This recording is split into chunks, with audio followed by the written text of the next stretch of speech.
Buenas noches.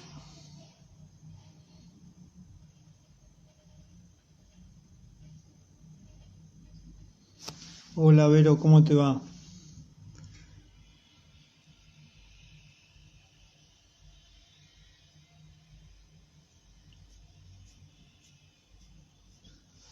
Octavio, un gusto verte ahí.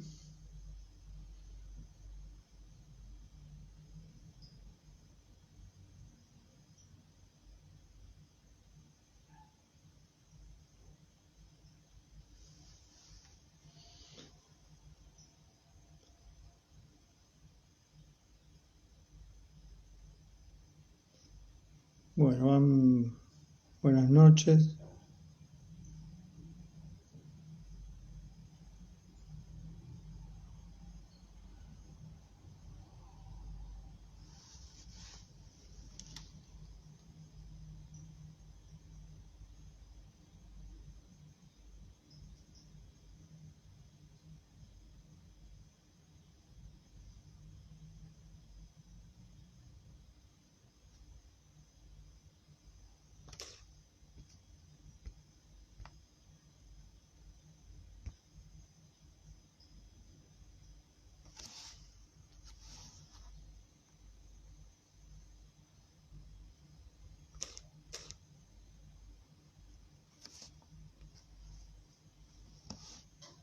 ¿Cómo les va? Estamos esperando que ingrese Horacio y comenzamos. Este,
buenas noches. Estoy acá esperando que ingrese Horacio. No sé por qué no puede unirse.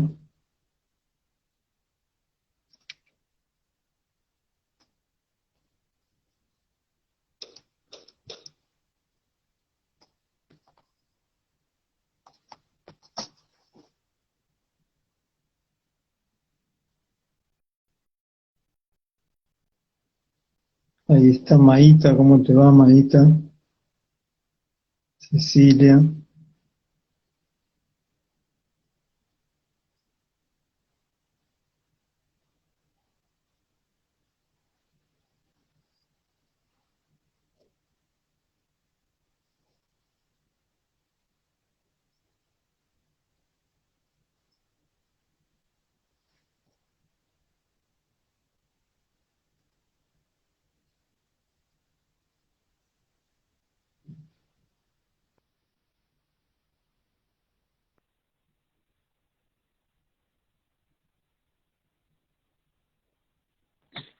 Bueno, este es un momento muy difícil porque el invitado no está pudiendo entrar, aunque habíamos practicado.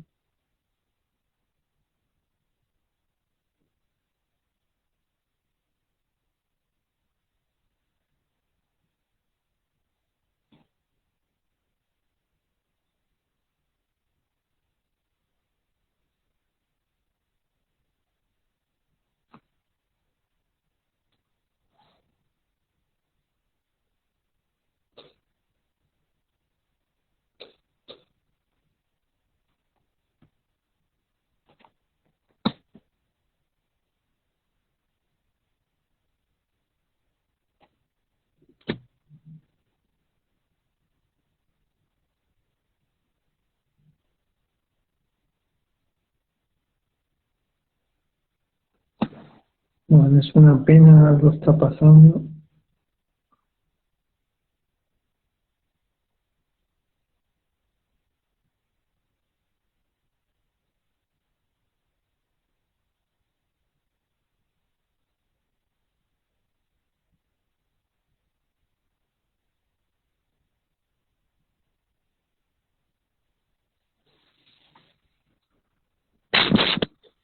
Bueno, estoy pensando en finalizar este vivo y retomarlo en unos minutos después de llamarlo a Horacio para ver qué está pasando. Porque evidentemente hay algo que no, sí, no está funcionando. Bueno, finalizo el vivo y lo retomo en unos minutos. Disculpen. O sea, finalizo o lo llamo y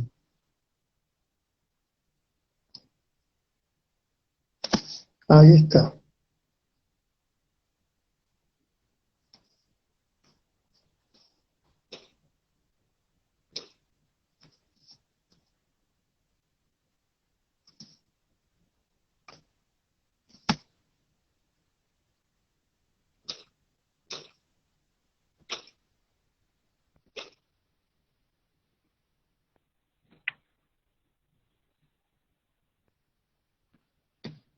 A ver si ahora sí.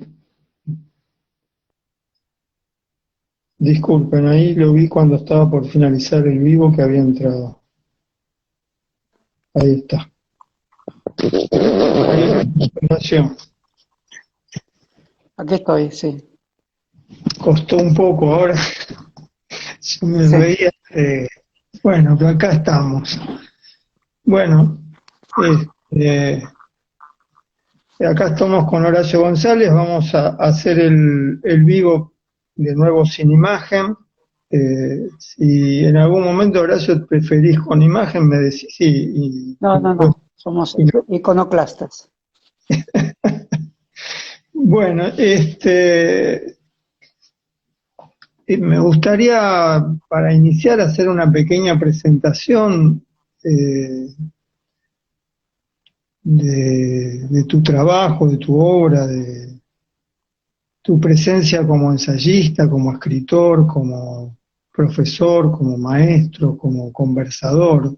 Es el arte de la conversación, muy emparentado con la escritura, muchísimos libros. Tu último libro, creo que es el último, Borges, Los Pueblos Bárbaros. No sé si este año tuviste otra Sí, publicación. efectivamente, es el último, sí. Pero bueno, la misma pregunta que te hago, si este es el último libro, forma parte de una obra que, no sé cuál es la palabra, si incesante. Bueno, en general una obra no cesa, ¿no? Es así, el obrar constante de la escritura y del pensar. Bueno, no sé, a quienes están escuchando, declaro con pudor la admiración que le tengo a Horacio y lo importante que es compartir un tiempo con esa obra, ser contemporáneo de esa obra, si se podría decir algo así, ¿no? Como contemporáneo de quien se nutre a medida que esa obra habla de las mismas cosas que estamos viviendo o que nos pasan en ese sentido, ¿no? Las mismas la contemporaneidad se mide más por las preguntas que nos hacemos, ¿no? Contemporáneos en esas preguntas. Y bueno, no sé, es muy antipático declarar la admiración, pero bueno, es un modo de la gratitud, la admiración, cuando no está vinculada a la fascinación, es un modo de la gratitud y bueno, yo te quiero agradecer que estés en esta conversación. Y quería para arrancar, te decía que los otros días te escuché haciendo una puntuación sobre la cuestión de lo gravísimo en Heidegger, que está en qué significa pensar, ¿no? La idea de que lo grave nos llama a pensar, lo gravísimo es aquello que no podemos pensar. Y buscando en algunos textos tuyos encontré esa idea de una manera que me parecía más amable, incluso más cercana. Está en un texto viejo que tiene 24 años de su publicación. Y en un momento decís en la presentación de ese libro que se llama Art, Política y Locura, decís o escribís, deberíamos pensar otra cosa y no sabemos qué.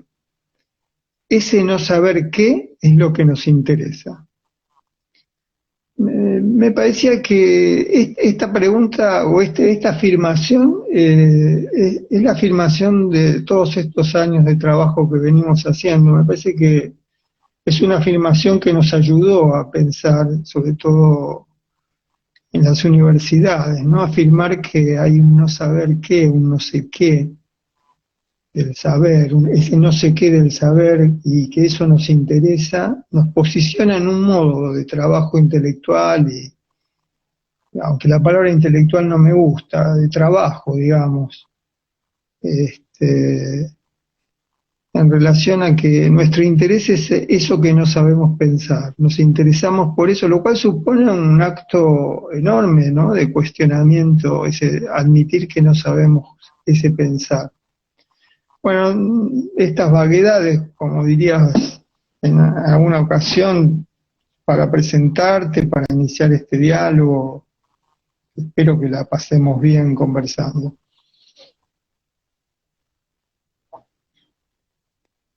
Bueno, me toca a mí. Bueno, sí. Sí, puede ser una frase heideggeriana, ahora me toca a mí. Es difícil decir, eh, es difícil cuando está en juego incluso una presentación de quién uno es, ¿no? Porque la verdad que no es posible sino estar de un modo intranquilo y más bien indeciso.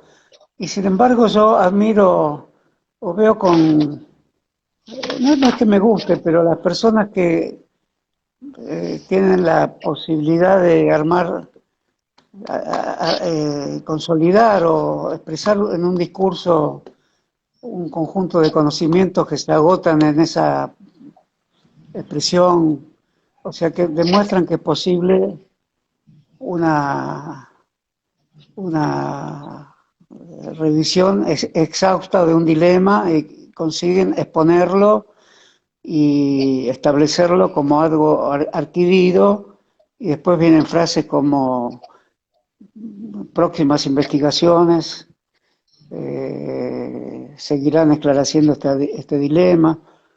En realidad, la educación universitaria y no sé si la vida en general, que uno puede considerar que es un plano de cualquiera otra forma de vida, inclusive la universidad, pero como todos los que estamos aquí pasamos bastantes años en la universidad, también en la política, escuchando lo que es la política, escuchando lo que la política exige de lenguaje, digamos.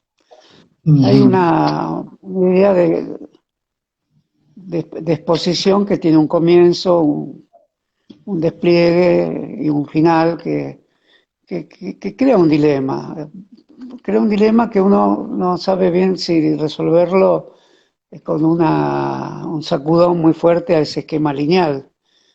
claro. Cuando se produce ese sacudón muy fuerte, empiezan a Ah, cruzarse líneas de pensamiento, quedar incompletos ciertos desarrollos. El balbuceo interrumpe de una manera que no es casual, sino intencional, para decir, esta es una zona tormentosa que estamos atravesando y no habrá transparencia, ni explicación, ni comentario. Da la impresión que eso puede permitir, en medio de la incerteza, una mayor participación, dado que en general las pedagogías universitarias suelen decirse a sí mismas como participativas y hacer reposar una pedagogía más intensa y más válida en la idea de participación. Yo en claro. general siempre pensé lo contrario, pensé en Mm. un momento no participativo y alejado de la comprensión, pero es todo esto mismo decirlo con una gracia que uno no sabe si posee o no posee. Entonces siempre hay que decir, Marcelo, que uno se convirtió en un personaje raro en la universidad y hasta hoy no me explico cómo di clases 30 años o más. Bueno, no, pero es cierto, es un personaje raro, pero no solo, no personal, ¿no? Has sostenido, y eso se te le agradece, la rareza de un tipo de pensamiento que se presenta raro en esa lógica lineal que adquirió la universidad. Porque esto que vos planteás, ¿no? De no seguir la linealidad de un comienzo, un despliegue, un final, no ceder ante la supuesta transparencia, ante la explicación, esa práctica del sacudón, digamos, ¿no? El sacudón de la comprensión, se transforma en una rareza en un mundo que, como vos has dicho muchas veces, está automatizado en el dato, ¿no? La universidad como la información, la transmisión de datos. Entonces, en ese sentido, yo me permitiría decir que no es una rareza personal, ¿no? Es la rareza que nos aloja a, a muchos, a muchas sensibilidades que necesitamos habitar esa rareza para pensar, ¿no? Sí, sí, pero es costoso, no tiene referencias profesionales, Claro. no hay un lugar de acogimiento de esa vocación, salvo lo que la universidad permite, porque en realidad se puede decir casi con agradecimiento que una universidad que yo entré en los años 60, muy tempranamente, en los años 60, en los 62 precisamente, y eh, por supuesto, todo lo que digo hoy, en aquel momento no se me presentaba como ninguna otra posibilidad que escuchar a profesores. Tampoco existía la expresión grandes maestros, no recuerdo, pero yo tomé clases con José Luis Romero, con Tulio Alperindongui, de los que recuerdo que en ese momento caracterizaban la universidad de los años 60, que era la universidad que muchos recuerdan como de una época de oro. Yo no quiero desmentir este pensamiento porque en realidad estaba instituida sobre la base de que había una ciencia, no era admisible no pensar en una ciencia, eh, quizás en las carreras más filosóficas, que venía de una tradición filológica, de una tradición fenomenológica, pero como había entrado en filosofía y letras, pero para estudiar sociología, que se reclamaba un rubro científico, entonces se producía algo que creo que hasta hoy me debe acompañar, porque me parece que fue un entrar equivocado. Hoy me doy cuenta que hubo una equivocación al entrar a sociología. no sentí que se me abrieran las puertas de la ciencia, ante la cual había que dejar todos los prejuicios, como dice la célebre cita de Dante, ¿no? Entonces me empeñé en ser un personaje incómodo en una carrera que poco a poco se fue desmenuzando, se fue esparciendo por los ángulos más inesperados, se hizo introducir el ensayo, la filosofía, y sin embargo el sociólogo es una figura hoy fantasmal, diría. Ayer lo escuché a Atilio Borón en la televisión, le decían sociólogo. Me parece que la palabra quedó puesta en los medios de comunicación, ¿no? Como alguien que esboza con cierta coherencia una opinión sobre asuntos contemporáneos, elimina el panfletarismo, si tiene un conjunto de ideas políticas más elaboradas, las enuncia con prudencia y no con vehemencia, las atenúa en su capacidad de polémica, de modo tal que la televisión conserve ilusoriamente un aspecto de información general. El locutor suele decir gracias por habernos ayudado a pensar, y eso establece una necesidad de las palabras, del logos, digamos. Sociología. El logos es algo milenario, no puede desaparecer, pero acompañado de una expresión que se vulgariza, ¿no? Sociología. Que la primera parte de la expresión es latina, el socius, la asociación, y la segunda es en griego, el logos, de modo que cuando un entrevistador de televisión dice sociología, no sabe hasta qué punto está invocando las dos grandes fuentes de Occidente, ¿no? De una manera muy simple, así, de una especie de un plumazo. Y después me llama mucho la atención siempre que se diga gracias por enseñar, por ayudarnos a pensar. En la universidad se suele decir que se enseña, ¿no? La televisión no admitiría que alguien enseñe, sino que ayude a pensar, con lo cual mostraría ser más modesta respecto a su propósito. Quiere que alguien externo a la televisión ayude a pensar, y proclamándose anticipadamente como disminuida o no poseedora de los movimientos de auxilio que vienen del exterior. En la universidad eso no se toleraría, nadie ayuda a pensar viniendo de afuera. Es una situación diferente de carácter pedagógico, ya constituida como un diálogo entre profesores y alumnos, y no se ayuda a pensar, se piensa o no se piensa, o se constituye en una ciencia o en otra cosa que reclama el rigor que la coteje con la ciencia. Por eso una cosa sobre la televisión, que es tan importante en nuestras vidas, porque es una máquina conversacional muy poco exigente consigo misma, y lo debe ser porque supone que habla un lenguaje que tiene en la planicie es compartido por millones. Pero al decir gracias por ayudarnos a pensar, me parece que es una expresión falsa, porque la televisión o los medios de comunicación, la industria cultural, digamos, tiene muy claro cómo hablar, más bien piensa con recelo de los que ayudan a pensar, los que no se dicen ayudantes del pensamiento, sino profesores, intelectuales, científicos, sociólogos.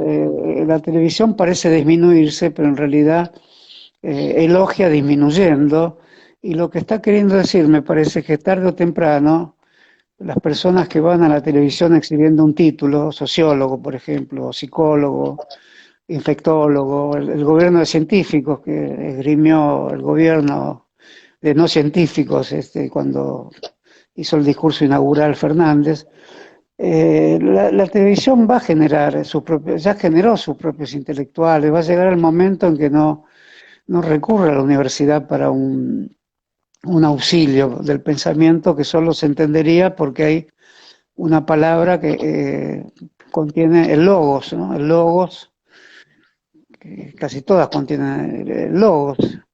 El epidemiólogo también contiene el logos, ¿no?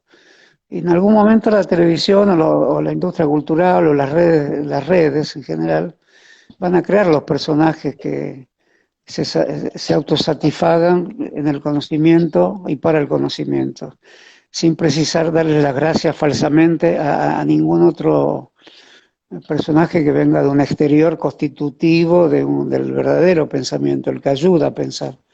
En Sí, realidad sí. parte de una falsía eso. ¿Quién ayuda a pensar, no? Me parece que no está bien planteado por la televisión, porque en realidad televisión, redes, industria cultural, tarde o temprano van a generar desde su propio interior o absorberán a la universidad, o será la universidad y la industria cultural una fusión desconocida que aún no sabemos qué consecuencias tendrá para el conocimiento. En fin, Sí, sí. el problema intelectual irresoluble quizás se resuelva por esa fusión, ¿no?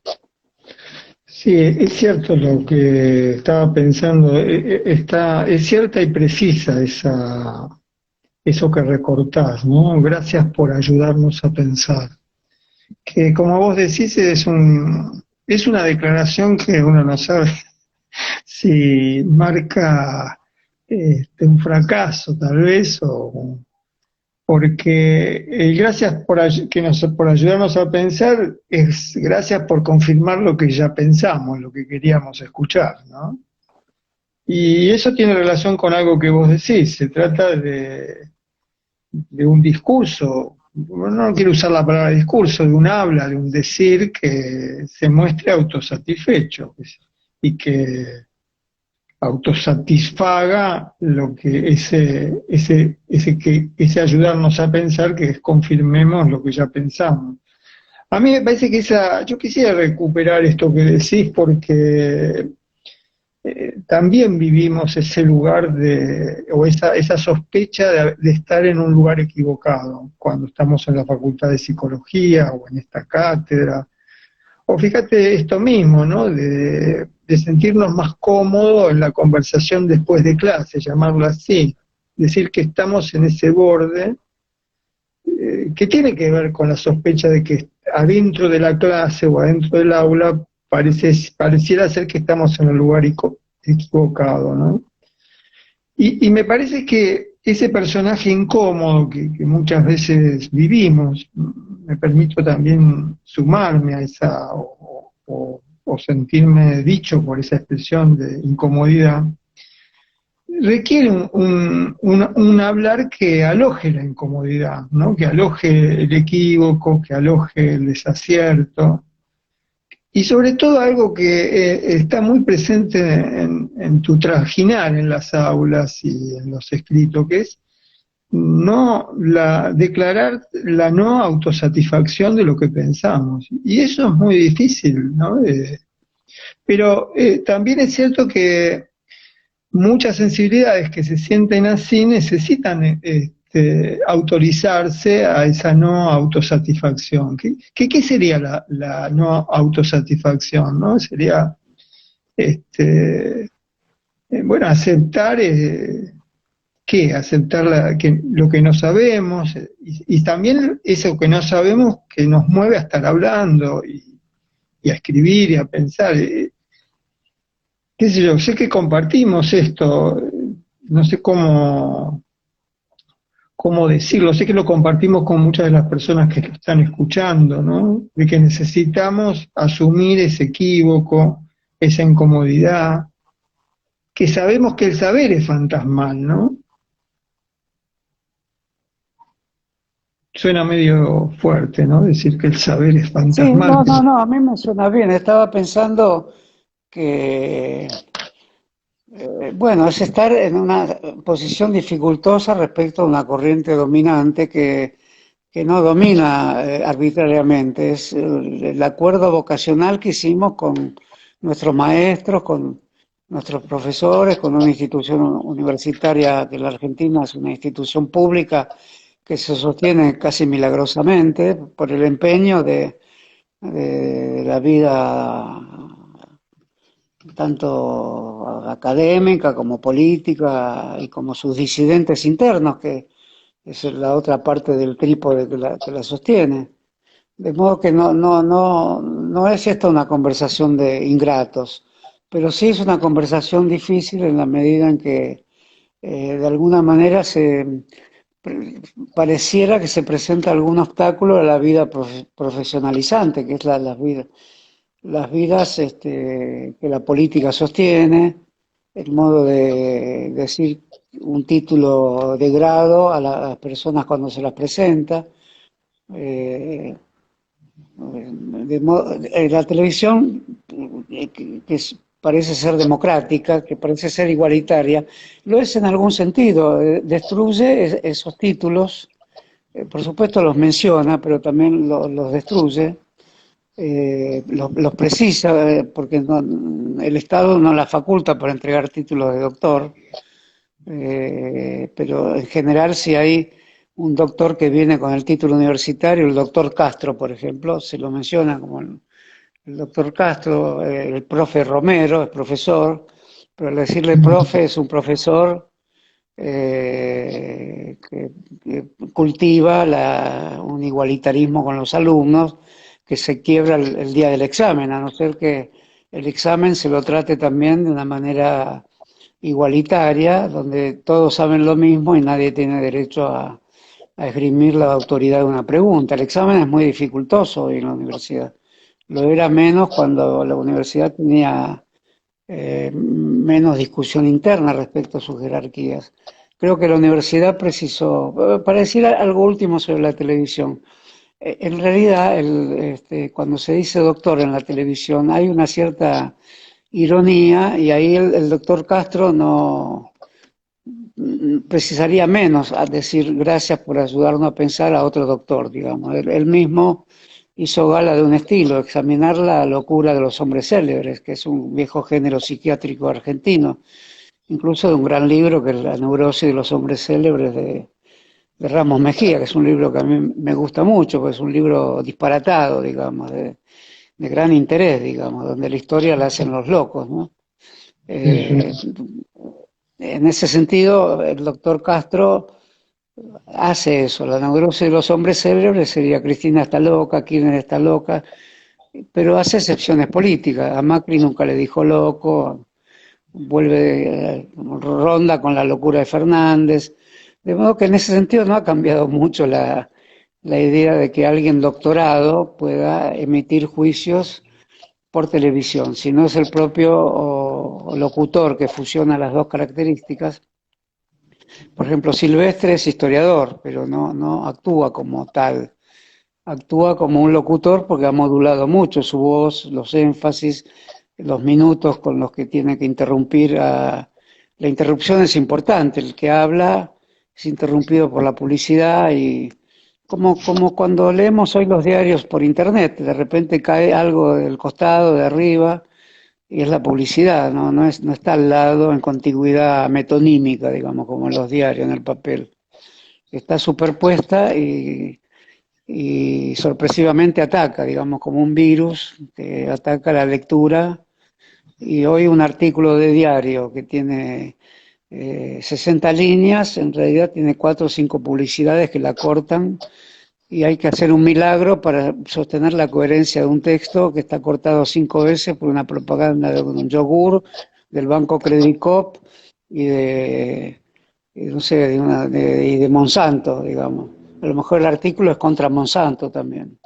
Entonces todo eso supone una nueva categorización de los saberes, incluso del saber lector, del saber del lector. Y en la universidad eso ha hecho un impacto importantísimo en las bibliografías que tienen varias características, las describo rápidamente. La bibliografía que pertenece al oleaje último, que por ejemplo Abby Warburg, que es muy antiguo, pero pertenece al linaje de los Walter Benjamin y es un oleaje que tiene, Benjamin tendrá 30 años de lectura en la Argentina, más o menos posterior, un poquito posterior a Foucault, que tendrá 40 años, y la onda está diluyéndose, digamos, está a la espera de otras bibliografías que aún no aparecieron con esa fuerza, porque apareció un Agamben con menos fuerza, además con más polemismo a su alrededor, pero veo que a Abby Warburg, para los que estudian iconología, o sea, una historia moral de las imágenes, aparece, y esa aparición es parte de la industria cultural que está en la universidad, parte de la industria cultural con editoriales de calidad, digamos, la editorial Tecno de Madrid o Geriza, no sé, las que sean, las que no sean Planeta. Pero después está una franja muy grande de bibliografía de divulgación ambigua que surge de la televisión muchas veces, o que se inició en la universidad y pasó por la televisión, como los libros de historia, los de Felipe Piña, por ejemplo, y que vuelven a la universidad. Y hay una franja importante en la universidad que los toma junto a José Luis Romero o Alperín, los que cité antes. Y ahí se produce un salto muy grande en la lengua. La lengua universitaria ya no perdió su homogeneidad y habría que ver si eso no está bien, o por lo menos yo creo que está mal de la forma en que la perdió. La perdió con una porción que arrebató la lengua televisiva, la lengua normalizada, el vulgus, digamos. Por eso podría no estar mal, es como si se rompiera el latín y apareciera el francés, el italiano, en fin, el castellano de la Argentina. Se rompe un gran universalismo y aparecen los particularismos que han perdido el origen común o les cuesta recuperarlo y ya se convierten de dialectales en lenguas con ejes propios y significados que se remiten a sí mismos y que hacen a un cuerpo coherente de significaciones cuando se habla, con muchos implícitos que pueden ser reconocidos como parte de la comprensión. Bueno, lo que se llama divulgación no es exactamente eso, no es el planeta del latín que estalló, no sé, en el siglo XIII, digamos, es algo que estalló en la universidad, que la televisión recoge sus restos y que necesita de la universidad para darle una autorización de lectura, pero es la divulgación de aquella de la cual dice Fantino, profesor, hable claro, lo están escuchando 4 millones de personas.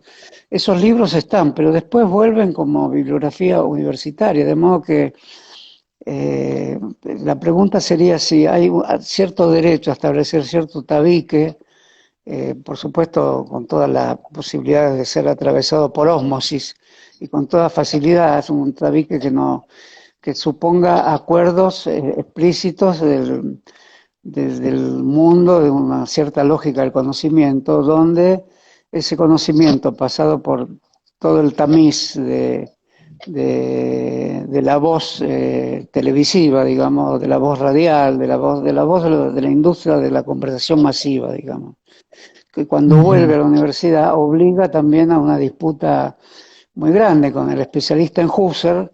Si lee la historia de Mariano Moreno por Felipe Piña, siente que se ve obligado a sentirse un elitista involuntario o convertirse en un odioso combatiente a los profesores capaces de congregar a un público mayor, como sería el caso del que explica por la vía de un Felipe. No quiero encarnizarme con nadie, ¿no? Pero si explicas por la vía de un divulgador, evidentemente el público será mayor y obliga al especialista en Kant o convertirse en un rencoroso profesor que disputa inútilmente un público que está exigiendo menos esfuerzo para leer en alemán, menos esfuerzo para estudiar latín, menos esfuerzo para ir a las fuentes griegas, y que encuentra que tiene igual validez la titulación y la autorización que recibe por la vía del pacto que hicieron los grandes medios de comunicación con un vasto público universitario que hoy, bueno, una de estas personas divulgadoras, días pasados leí cuando todavía no había pandemia, que dan cursos muy masivos en otros lugares, pero van a hacer publicidad de esos cursos en los patios universitarios. Y mientras el periodista le hacía la entrevista, se acerca un alumno y le dice a este personaje de la divulgación: profesor, ¿por qué no viene a dar clase acá? Porque acá todos los profesores son aburridos. O sea, la categoría del aburrimiento es una categoría de la teoría del gusto televisivo, ¿no? No quiero sí, sí. también ser- pasarme toda la noche destruyendo ídolos, pero decir que algo es aburrido o no es aburrido corta de cuajo la posibilidad de obtener repercusiones o no. Sí, Entonces, sí. ¿qué sería ser aburrido? Es muy difícil definir estéticamente lo aburrido, pero corremos el riesgo que los grandes, cuando digo televisión, digo internet, digo los aparatos de computación, digo el hashtag, el trending topic, o sea, todas palabras que quieren decir lo más visto ahora que estamos hablando, ¿cómo te vas a perder lo que está siendo visto por millones de personas? Entonces, frente a eso, o te obligan a un elitismo odioso para uno mismo, o a disputar o a pensar cómo debo comportarme frente a la lengua, de modo tal que eh, se conserven valores primigenios y al mismo tiempo haya una aureola de difusión y alcance masivo que tampoco me deje al margen. Me parece que son todos problemas que la universidad, el CONICET, todos esos organismos del conocimiento están atravesando, incluso la ciencia a partir de la cual saldrá la vacuna, están atravesando un dilema de este tipo sumado al dilema geopolítico, ¿no? Sí. Sí, todo lo que planteás, lo vivimos continuamente, ¿no? En la universidad. Que digo, continuamente lo reconocemos, lo sufrimos, lo padecemos. No, no te escuché bien si, pero creo que dijiste que esta no es una conversación de ingratos, ¿no? ¿Fue ingratos que dijiste? Y pensé Me que parece sí. ingrato, sí, sí, sí, sí, sí. Sí, no, Sí, me porque parece, uno corre el riesgo de ser ingrato, ¿no? pero creo que lo dijiste varias veces, tenemos mucha gratitud con la universidad, tenemos mucha gratitud con las aulas, tenemos mucha incluso gratitud con estas tecnologías que nos están permitiendo hablar. Pero tenemos que decir esa soledad que supone hablar fuera de la lengua televisiva, fuera de la lengua normalizada, fuera del hable claro, ¿no? Esa idea, profesor, hable claro que vos, para que lo entiendan 4 millones de personas, es una tiranía, ¿no? Es ser Sí, rehén. sí, es muy terrible. A mí me pasó, sí, a mí me pasó, por eso te sentís totalmente abrumado. Pero una forma de protegerse es, digamos que también está en crisis, pero es el trabajo hecho a través de los sostenes que implica el control del arbitraje del texto, ¿no? Las revistas con arbitraje, la obligación del abstract en inglés, el modo de la cita. El modo de la cita define épocas históricas. Ujú. Yo me formé o los estilos universitarios de la época en que entré con la cita francesa, que era poner el autor, el título del libro, el año de edición, el editor, etcétera. Si se repetía, poner idem de idem, se ponía. Y ahora es un código, son las reglas angloamericanas, ¿no? Es un código que el nombre del autor con un código, que es el año de publicación, 2 puntos y un número que es la página. El código facilita la computación del modo en que se citan los autores y eso califica a las universidades, las pone en un ranking mundial. No Claro. solo califica la carrera académica de las personas, por lo tanto es el curso de honor que tiene un profesional que está calificado por la cantidad de citas que tiene y demás. Y la otra es la universidad que suma todas las citas de sus profesores en revistas, bueno, las que hay en psicología, las que hay en ciencias sociales, que Sí, son sí. revistas que tienen un jurado que las evalúa. Por lo tanto, si no hay evaluación, no hay cientificidad. La tradición del ensayo quiebra eso, pero también hay, de algún modo, hay otro tipo. Nunca deja de haber evaluación. Esta evaluación explícita tipo CONICET, que hoy tiene las reglas angloamericanas que permiten la computación. La cita francesa, occidental europea, digamos, que desde el nacimiento de la imprenta hasta el siglo XX, no permite cómputos tan fáciles de quiénes son citados, porque además no había reglas de citación muy claras. Ahora las citaciones tienen un valor de mercancía, tienen un valor dinerario, ¿no? O por lo menos el dinero trasladado al honor. Y el honor es una forma de la cita, digamos. Las formas del honor secularizadas son... Por eso digo, como anécdota, siempre me llamó la atención el gremialismo universitario que con toda justicia quiere que los ad honorem sean remunerados. Eso me parece un plano absolutamente de justicia, por el cual es digno que el gremialismo universitario tenga una participación muy fuerte en esa reconvención a la universidad que no remunera trabajos de profesores que no son pagos. Sin embargo, hay un pequeño dilema y que no puede significar la supresión de la idea de honor, me parece, ¿no? Claro. Sí. Ese es un tema fuerte en la historia argentina, porque el primer gran escrito de la vida pública de algo llamado Argentina fue el decreto de supresión de honores de Mariano Moreno. Eso es muy interesante, ese decreto, porque y es auténticamente de Moreno, lo que no ocurre con otros escritos que se le atribuyen, ¿no? Como el plan de operaciones, que efectivamente eso no fue escrito por él.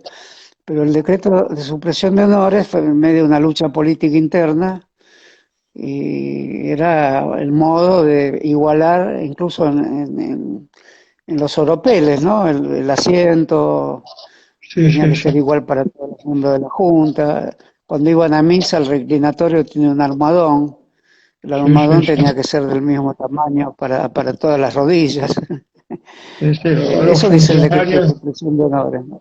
Los funcionarios no podían tener un lugar privilegiado en los teatros. En los teatros, pero hacía una excepción para la carroza del virrey, que la podía usar el secretario de la Junta como excepción, porque ahí sí, eso demuestra la dificultad de suprimir el honor totalmente, porque si todavía el pueblo, como está asociado a respetar los oropeles del viejo régimen, sería inconveniente que los nuevos miembros de un poder democrático o de un republicano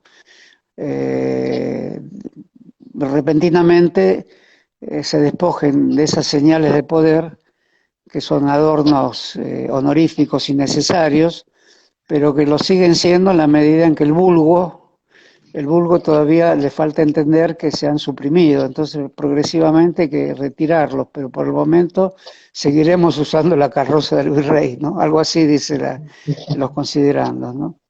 Y es un poco el problema que estábamos comentando de lo que se entiende, no se entiende, qué símbolo se entiende, la televisión podría decir, yo soy democrática, pero todavía estamos usando los símbolos de los viejos, las viejas distinciones, las viejas medallas, porque hay un poder que todos tienen, todos son estadísticamente calculables y son iguales ante las estadísticas, pero están acostumbrados a que haya una banda presidencial, que haya una orquesta que toque un himno, un escudo. Por lo tanto, por el momento no los vamos a retirar, ¿no? ¿Vos sabés finalmente la supresión de honores reintroduce una forma del honor más oscura de otra manera, ¿no? Es un problema para el joven Mariano Moreno, al que uno estima mucho, ¿no? Sí. No, yo te interrumpí porque estaba leyendo en el chat, Vicky La Rosa hizo varios comentarios sobre el tema de la divulgación y la universidad, y el último que estoy viendo hace una referencia a los referatos y a los programas de televisión como Bailando por un Sueño, y viste que ahí juega el tema del prestigio, el reconocimiento, y ahí se mezcla lo que decías de los honores y el programa de Tinelli, ¿no?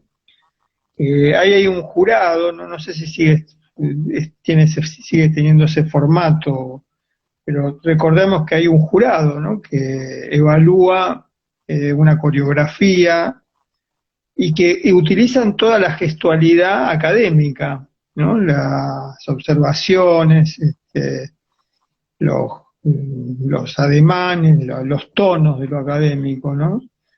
Y por ese Sí, lado sí, sí. quería volver al tema de la divulgación, porque es cierto que la divulgación ha adquirido un prestigio incluso dentro de la universidad, ¿no? Y esto que vos decías, que quienes no asumimos ese lenguaje normalizado, confirmatorio que tiene la claridad, ¿no? Porque la claridad confirma un saber que no moleste. Sobre todo me parece que la claridad trata de suprimir la molestia.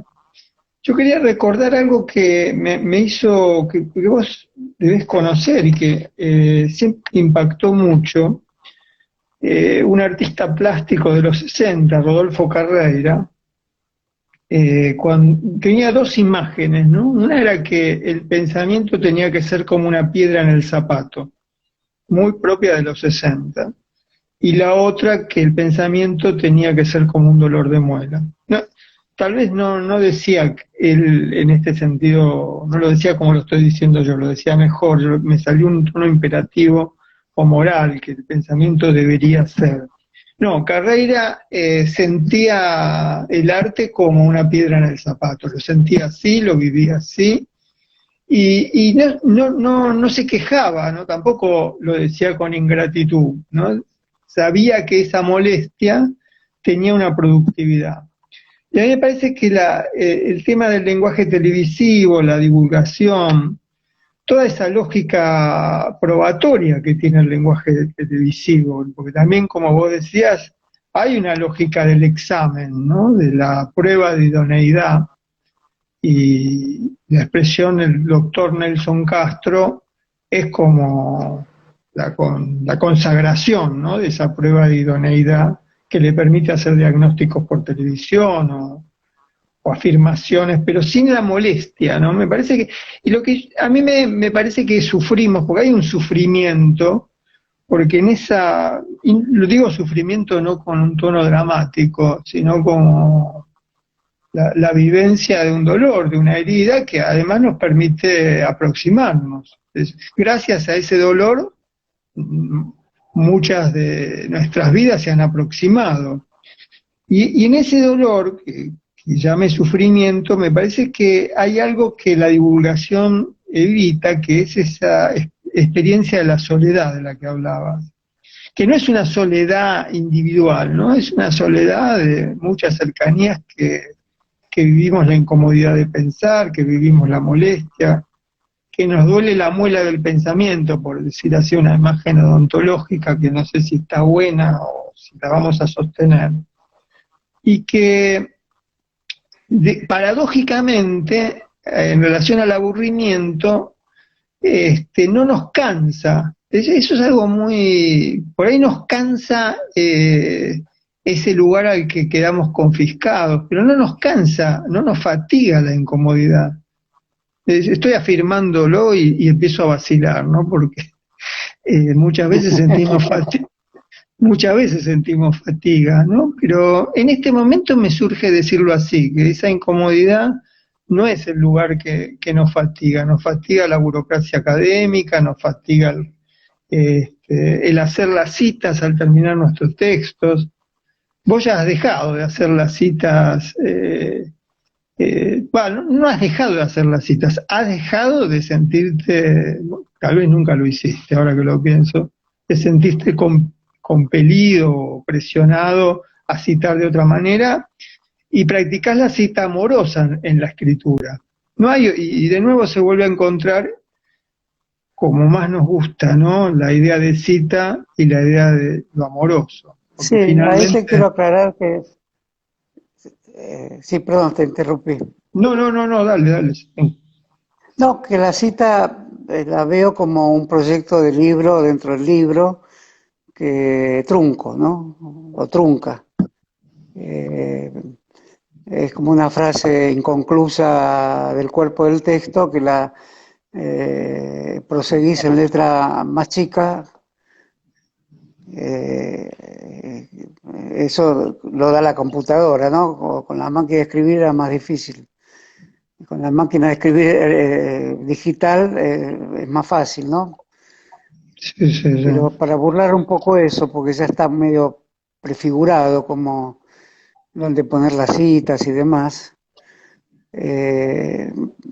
yo lo que intento hacer es que la cita sea como una continuación no declarada, un poco encubierta, muy velada del texto supuestamente principal, e incluso a la inversa, ¿no? Que la cita, en vez de aclarar, en vez de indicar la fuente, sea lo que verdaderamente esté en discusión y la fuente esté en el cuerpo del texto, que parecería más importante.